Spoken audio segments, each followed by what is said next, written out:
2월 7일 오늘의 말씀은 마태복음 9장 1절에서 13절입니다.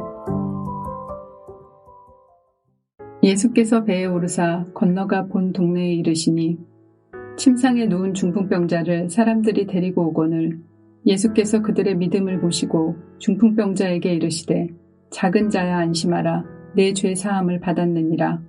어떤 서기관들이 속으로 이르되 이 사람이 신성을 모독하도다. 예수께서 그 생각을 아시고 이르시되 너희가 어찌하여 마음에 악한 생각을 하느냐. 내 죄 사함을 받았느니라 하는 말과 일어나 걸어가라 하는 말 중에 어느 것이 쉽겠느냐. 그러나 인자가 세상에서 죄를 사하는 권능이 있는 줄을 너희로 알게 하려 하노라 하시고 중풍병자에게 말씀하시되 일어나 내 침상을 가지고 집으로 가라 하시니 그가 일어나 집으로 돌아가거늘 무리가 보고 두려워하며 이런 권능을 사람에게 주신 하나님께 영광을 돌리니라.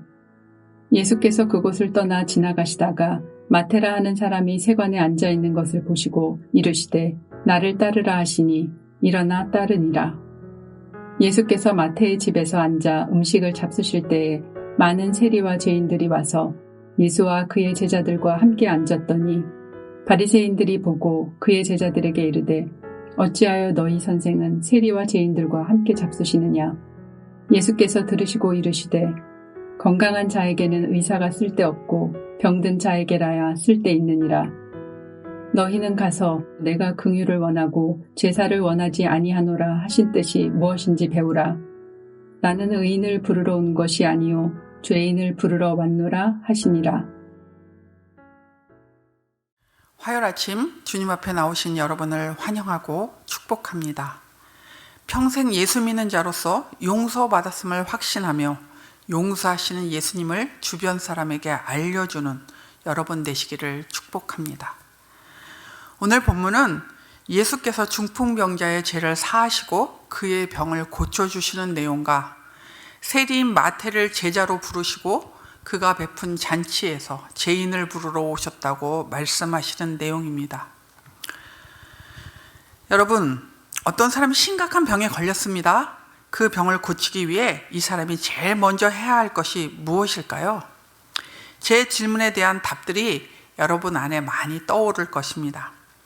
제가 여러분의 답을 듣지는 않았으나 그 중에 제일 먼저 해야 할 것은 자신이 병에 걸렸음을 인정하는 것이라고 생각합니다.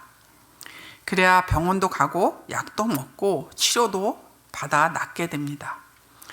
만일 자신이 병에 걸렸음을 인정하지 않으면 어떤 일이 벌어질까요? 아무리 좋은 약이나 치료 방법이 있어도 먹지 않고 치료받지 않을 겁니다. 그러면 병이 심각해지고 급기야는 죽게 되는 일들이 벌어지겠죠. 때때로 병은 치료해도 낫지 않을 때가 있긴 하지만 자신이 병들었다는 것을 인정할 때만 병이 낫고 건강해질 수 있는 가능성이 있습니다. 만일 우리 인생 가운데 이런 놀라운 일이 일어나기를 바란다면, 이런 놀라운 변화가 일어나기를 바란다면 우리의 처지를 우리도 인정해야 합니다. 우리의 어떤 처지를 인정해야 할까요? 그것은 우리는 죄인이고 그 죄를 용서하실 수 있는 분은 오직 예수님밖에 없음을 인정해야 합니다. 예수님은 우리의 죄를 용서하시기 위해 우리를 찾아오신 분입니다. 그분은 죄를 사하는 권세가 있습니다. 예수님께서는 중풍병자를 보시면서 병을 먼저 고쳐주지 않았습니다. 그보다 더 근원적인 문제를 해결해 주셨습니다. 바로 영적인 문제였습니다. 죄로 인해 하나님으로부터 떨어져 나간 자들을 위해 오셨기 때문입니다. 그래서 2절을 보면 중풍병자의 병을 고치는 것보다 먼저 죄 사함을 선언하십니다.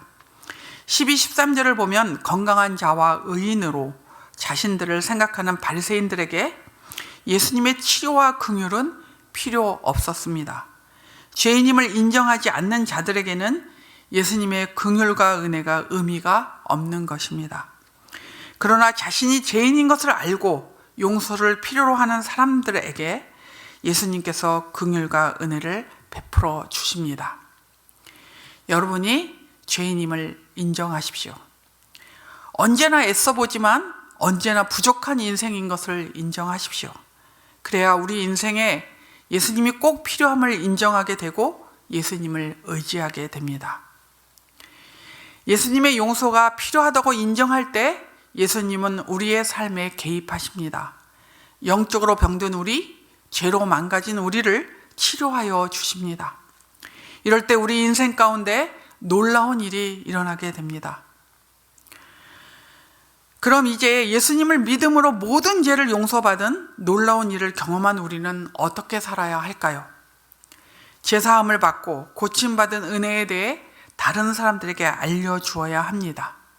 영적으로 병든 자, 죄인을 예수님께 데려와야 합니다. 오늘 본문에 나오는 중풍병자를 고치시는 사건은 공간복음에 모두 나옵니다. 2절에 마태는 사람들이 중풍병자를 데리고 왔다고 말합니다. 그런데 마가와 누가는 좀 더 상세하게 설명하고 있습니다. 4명의 친구가 중풍병자를 침상채로 메워왔습니다. 사람이 너무 많아서 하나님께 갈 수 없자 지붕을 뚫고 예수님 앞에 그 침상을 달아 내립니다. 친구들은 예수님께 가기만 하면 자기의 친구가 고침을 받을 수 있다고 믿었습니다. 그들의 믿음은 중풍병자가 죄사함을 받고 고침까지 받는 은혜를 누리게 했습니다. 우리가 할 일이 바로 이것입니다. 믿음을 가지고 병든 자, 죄인을 예수님께 데려오는 일입니다. 그러면 예수님께서 용서해 주시고 고쳐 주십니다. 오늘 본문에 나오는 마태를 보십시오. 9절의 마태는 예수님의 부름에 바로 응답합니다. 그리고 이어서 10절에 예수님이 마태의 집에서 음식을 먹는 장면이 나옵니다. 마태는 아주 간략하게 기술하고 있지만 누가복음 5장 29절을 보면 마태가 예수님을 위해 큰 잔치를 열었다고 합니다. 그리고 세리와 죄인들을 불러서 예수님을 만나게 합니다. 마태가 왜 이 잔치를 열었는지 정확하게 얘기하는 복음서는 없습니다. 그러나 우리는 마태가 그의 친구들도 예수님의 말씀을 듣고 용서받고 고침받기를 원했음을 추측할 수가 있습니다.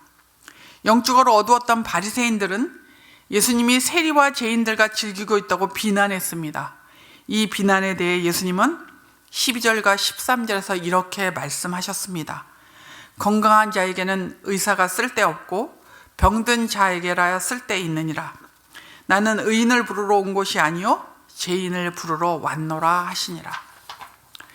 예수님은 자기 자신을 병든 자로 죄인으로 인정하는 사람들에게 오셨습니다.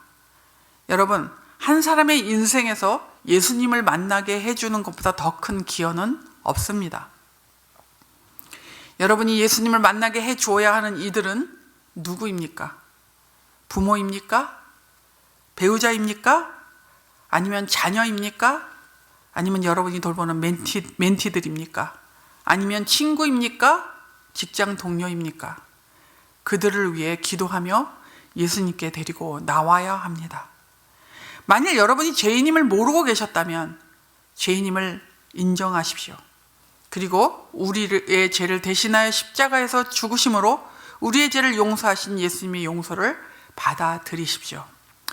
이미 죄인임을 인정하고 예수님의 용서를 받아들이셨다면 중풍병자의 친구들이나 마태처럼 사람들에게 예수님의 용서를 알려주고 그들을 예수님께 데리고 나와야 합니다. 여러분이 용서받았음을 날마다 확신하며 죄인을 부르러 오신 예수님을 모르는 사람에게 소개해주는 여러분 되시기를 축복합니다. 오늘의 암구호는 용서를 확신해 용서하시는 예수님을 알려줘입니다. 용서를 확신해 용서하시는 예수님을 알려줘. 오늘 기도하실 때 여러분이 예수님께 꼭 데려와야 할 사람들을 위해 기도해 주십시오. 그들이 여러분처럼 용서의 은혜를 얻고 예수님 안에서 자유함을 누리도록 기도해 주십시오. 기도하겠습니다. 살아계신 하나님 아버지, 죄를 사하는 권세를 가지신 예수님을 우리에게 보내주셔서 예수님이 우리를 대신하여 십자가에 죽으심으로 우리의 모든 죄가 용서받게 하여 주심을 감사합니다. 예수님이 없었다면 우리는 죄 가운데서 뒹굴며 지옥 같은 삶을 살았을 것입니다. 우리의 삶의 환경과 정황이 바뀌지 않았지만 예수님이 우리의 주인이시고 예수님이 우리의 죄를 용서하셨음을 저희가 믿기에 주 안에서 평안함과 자유함을 누리며 살아갑니다. 하나님, 그 죄사함의 은혜, 우리를 긍휼히 여기시고 하나님 아버지 새롭게 하시는 그 은혜를 감사하며 살게 하여 주시고, 그 은혜를 이제 입었다면 많은 모르는 사람들에게 그 은혜를 알려주고 죄사함의 은혜를 가르쳐주고 알려주는 저희들 되게 하여 주시옵소서. 우리 주변에 예수님을 모르고 예수님이 그들의 죄를 용서하셨음을 모르는 많은 이들에게 우리가 그 예수님, 죄를 사하시는 예수님을 알려주고 또 보여주는 저희들 되게 하여 주시옵소서. 우리들이 가슴에 품고 기도하는 그 예수님을 알려주고 싶은 그 사람들을 주께서 일일이 만나주시고 그들이 주님 앞에 돌아와 우리와 함께 기뻐하며 즐거워하는 잔치에 참여하도록 은혜 베풀어 주시옵소서. 하나님, 오늘 하루도 저희들이 믿음으로 살기를 소원합니다. 우리를 용서하시는 그 예수님을 붙잡고 오늘 하루도 주의 은혜 가운데 살게 해주시고 많은 이들에게 예수님을 삶으로 보여주는 믿음의 삶을 사는 저희들 되게 하여 주옵소서. 교회 공동체를 붙잡아 주시고 모일 때마다 주의 능력과 주의 은혜를 경험하며 복음의 역사들이 일어나는 교회가 될 수 있도록 저희 교회를 붙잡아 주시옵소서. 교회가 이제 봄학기로 달려가며 여러 가지 일들을 훈련들을 준비하고 있습니다. 훈련에 많은 이들이 참여하게 해주시고 훈련되어 하나님의 나라의 귀한 일꾼들로 서게 하실 뿐만 아니라 개인적으로도 하나님 영적인 유익을 누리는 훈련들이 될 수 있도록 인도하여 주시옵소서.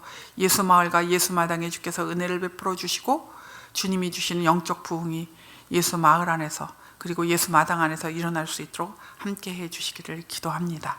하나님, 이 나라와 이 민족을 붙잡아 주시고 하나님을 기쁘시게 하는 민족으로 설 수 있도록 먼저 믿는 자들이 깨어 기도하며 하나님의 뜻을 그들이 있는 곳곳에서 이루어내는 그런 믿음의 사람들로 붙잡아 주시옵소서. 나라의 안위를 주님께 맡겨드립니다. 우리를 인도하시고 이끌어 주옵소서. 감사하며 예수님의 이름으로 기도합니다. 아멘. 하늘에 계신 우리 아버지여, 이름이 거룩히 여김을 받으시오며 나라가 임하시오며 뜻이 하늘에서 이루어진 것 같이 땅에서도 이루어지이다. 오늘 우리에게 일용할 양식을 주시옵고 우리가 우리에게 죄 지은 자를 사하여 준 것 같이 우리의 죄를 사하여 주시옵고 우리를 시험에 들게 하지 마시옵고 다만 악에서 구하시옵소서. 나라와 권세와 영광이 아버지께 영원히 있사옵나이다. 아멘.